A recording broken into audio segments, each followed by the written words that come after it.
Assalamualaikum Assalamualaikum warahmatullahi wabarakatuh. Salam bela negara. Kembali lagi bersama saya, Nujul akan memandu podcast kita pada pagi hari yang cerah ini. Yang akan membahas mengenai wawasan kebangsaan dan nilai-nilai dasar bela negara. Dalam membahas tema kita hari ini, kita akan menghadirkan 4 orang narasumber. Seperti narasumber kita pada pagi hari ini berasal dari instansi yang beda-beda. Ada Kak Mary, ada Kak Irma, ada Kak Erika, dan Kak Sherly. Gimana kabarnya? Alhamdulillah sehat? Sehat. Sebelum kita mulai podcast kita, supaya kita lebih semangat, mari kita yel-yel dulu. Kalau saya bilang pagi, selamat pagi, jawabnya pagi, pagi, pagi, yes, bela negara luar biasa. Oke? Saya coba di-unmute dulu semuanya. Kalau saya bilang selamat pagi, jawabnya pagi, pagi, yes, bela negara Bela negara luar biasa. Oke, saya bilang ya, selamat pagi, pagi, yes, bela negara luar biasa. Oke, tak perlu berlama lagi karena kita akan dikejar oleh waktu. Untuk pertanyaan awal kita ajukan kepada Kak Sherly. Tapi sebelum Kak Sherly menjawab nih, coba Kakak memperkenalkan diri dulu supaya kita lebih dekat ya kan Kak. Karena ada pepatah tak kenal maka tak sayang. Oke. Tapi pertanyaannya gini. Menurut Kakak, apa pendapat Kakak tentang pengertian wawasan kebangsaan? Tolong dijawab Kak. Tolong di-unmute Kak. Soalnya Kak ada. Baiklah, terima kasih kepada host kita yaitu Bang Nuzul. Saya akan menjelaskan apa itu wawasan kebangsaan. Wawasan kebangsaan yaitu merupakan cara pandang bangsa Indonesia dalam rangka mengelola kehidupan berbangsa dan bernegara yang dilandasi jati diri bangsa dan kesadaran terhadap sistem nasional yang bersumber dari Pancasila, Undang-Undang 1945, Bhinneka Tunggal Ika, dan Negara Kesatuan Republik Indonesia, guna memecahkan berbagai macam persoalan yang dihadapi bangsa dan negara untuk mencapai masyarakat yang adil, aman, dan sejahtera. Yang artinya, ketika kita memahami wawasan kebangsaan, kita perlu menggunakan itu sebagai cara pandang kita dalam melihat sesuatu, termasuk dalam mencapai tujuan bersama sebagai satu bangsa. Oke, Pak. Jadi sangat singkat, Pak, dan tepatnya. Jadi kita simpulkan gini. Jadi wawasan kebangsaan itu bersumber dari Pancasila, Undang-Undang 1945, Bhinneka Tunggal Ika, dan NKRI. Nah, untuk apa sih pentingnya pentingnya ASN mengetahui wawasan kebangsaan bagi ASN? Untuk pertanyaan ini saya persilahkan ke Mbak Irma. Jadi sebelum Mbak Irma juga menjelaskan apa pentingnya ASN mengetahui wawasan kebangsaan bagi ASN. Perkenalkan diri dulu. Tolong di-unmute Mbak Irma. Baik, terima kasih. Sebelumnya perkenalkan nama saya Irma Karina. Saya dari Dinas Kesehatan Pemerintah Kota Batam. Di sini saya akan menjelaskan pentingnya ASN mengetahui wawasan kebangsaan ya. Ada 3 fungsi ASN adalah sebagai pelaksana kebijakan, pelayan publik, pemersatu, dan perekat bangsa. Dilihat dari fungsi ASN sebagai perekat dan pemersatu bangsa, maka sangat penting bagi ASN untuk mengetahui dan mengenal apa itu wawasan kebangsaan. Karena nasionalisme atau rasa cinta terhadap tanah air dapat tumbuh ketika kita berusaha mengenal Indonesia lebih baik lagi. Dalam wawasan kebangsaan sendiri, terdapat 4 konsensus dasar, yaitu Pancasila, Undang-Undang Dasar 1945, Bhinneka Tunggal Ika, dan NKRI.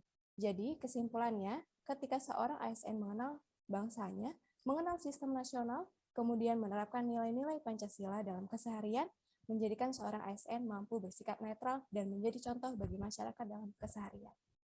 Gitu. Oke, dari penjelasan Kak Irma kita dapat menyimpulkan terdapat 4 konsensus dasar yaitu Pancasila, Undang-Undang Dasar 1945, Bhinneka Tunggal Ika, dan NKRI. Dan saya mau bertanya nih kepada Kak Mary mengenai isu-isu yang muncul ketika warga negara 4 konsensus dasar tersebut. Ya, untuk Kak Mary, kami persilakan waktu dan hormat.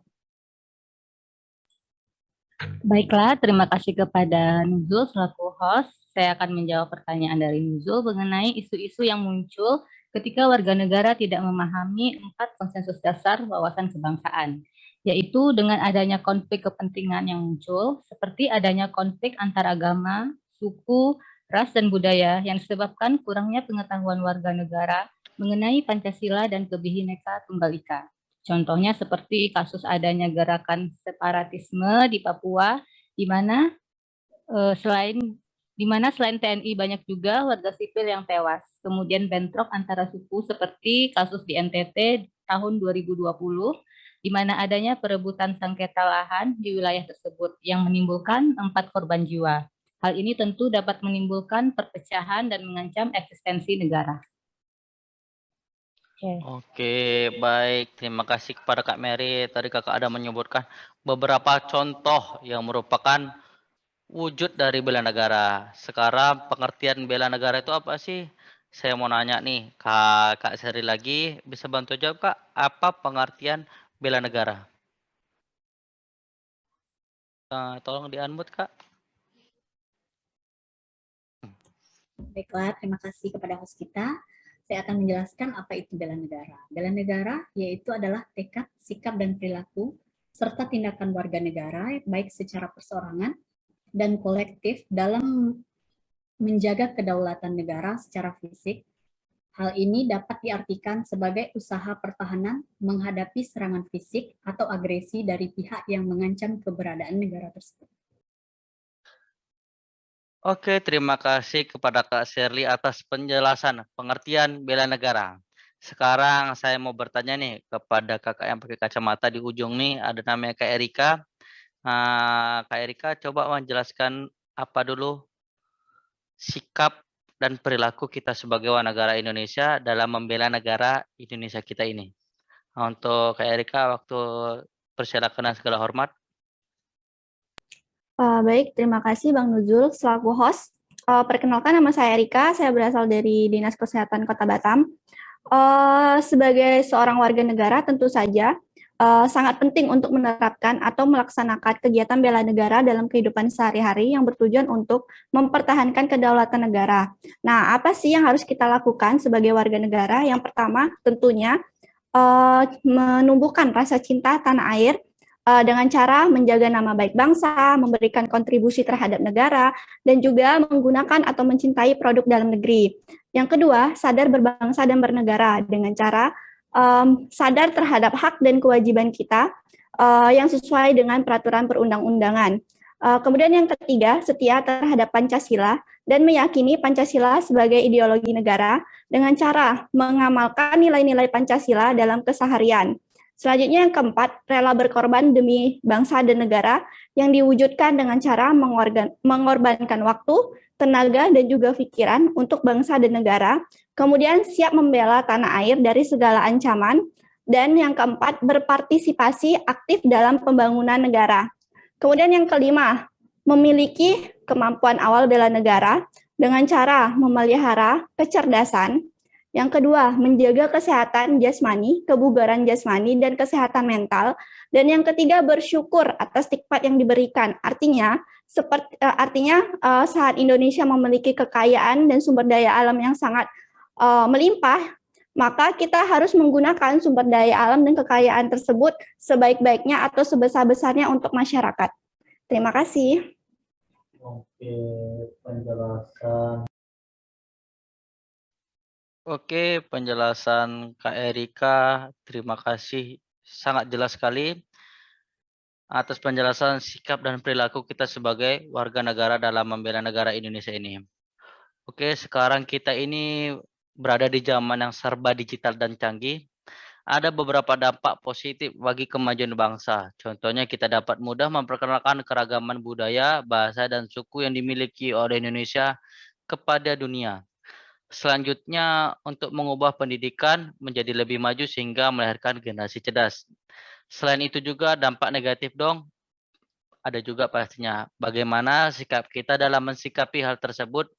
Oke, bagi Kak Irma, Tolong jelaskan apa dampak negatif bagi kita? Dalam menanggapi ancaman akibat modernisasi dalam era digital ya. Berkembangnya teknologi memberikan dampak positif bagi kemajuan bangsa. Contohnya, kita dapat dengan mudah memperkenalkan keberagaman budaya, bahasa, dan suku yang dimiliki oleh Indonesia kepada dunia internasional. Selanjutnya, mengubah dunia pendidikan menjadi lebih maju sehingga mampu melahirkan generasi cerdas. Tetapi, era digital juga memberikan dampak negatif ya, yang dapat muncul melalui media sosial atau teknologi yang dapat mengancam keutuhan wilayah NKRI. Contohnya seperti apa? Adanya kasus peretas atau hacker yang memiliki niat buruk untuk menerobos sistem keamanan demi mendapatkan keuntungan pribadi, seperti mencuri data dan uang. Namun tidak sedikit hacker yang memiliki motif untuk menyebabkan kehancuran terhadap pihak tertentu ya. Oleh karena itu, kita sebagai warga negara harus bisa menjaga data-data yang bersifat pribadi dengan tidak menyebarkan di media sosial dan tidak sembarangan mengakses di tempat dan sarana umum. Selanjutnya, mudahnya masyarakat dalam mengakses informasi yang terkadang bersifat provokatif dan mengandung hoax atau belum tentu kebenarannya yang dapat membuat masyarakat mudah terprovokasi.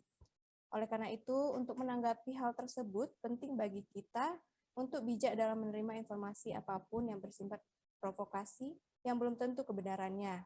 Sebab dengan menghentikan satu berita hoax agar tidak menyebar ke orang lain, artinya sudah berkontribusi dalam membela negara. Begitu, saya kembalikan lagi kepada host. Nah, sekarang apa peran ASN dalam wujud bela negara di era digital? Untuk Kak Mary bisa bantu jelasin apa peran ASN dalam wujud bela negara. Kak Mary, waktu persilakan dengan hormat. Baiklah, terima kasih kepada Nuzul selaku host. Saya akan menjelaskan mengenai peran ASN dalam wujud bela negara di era digital. Salah satunya yaitu dengan menjaga kesehatan dan kebugaran jasmani serta mental agar dapat memberikan pelayanan terbaik bagi bangsa dan masyarakat. Menggunakan media sosial secara bijak dan tidak mudah terprovokasi. Serta ASN harus bersikap netral terhadap suatu informasi yang belum tentu kebenarannya. Oke, terima kasih kepada Kak Mary atas penjelasannya. Kayaknya udah 4 sumber nih memberi penjelasan. Jadi tibalah kita di penghujung podcast kita hari ini. Kita berharap dari podcast kita hari ini khususnya kita calon ASN mampu mengaktualisasikan wawasan kebangsaan dan nilai-nilai dasar bela negara itu sendiri agar menjadi ASN yang berakhlak tentunya. Baik, saya Nujul selaku host podcast kita hari ini undur diri. Tetap jaga kesehatan dan selalu baik-baik saja. Mungkin ini saja yang saya sampaikan. Walakhir, assalamualaikum warahmatullahi wabarakatuh.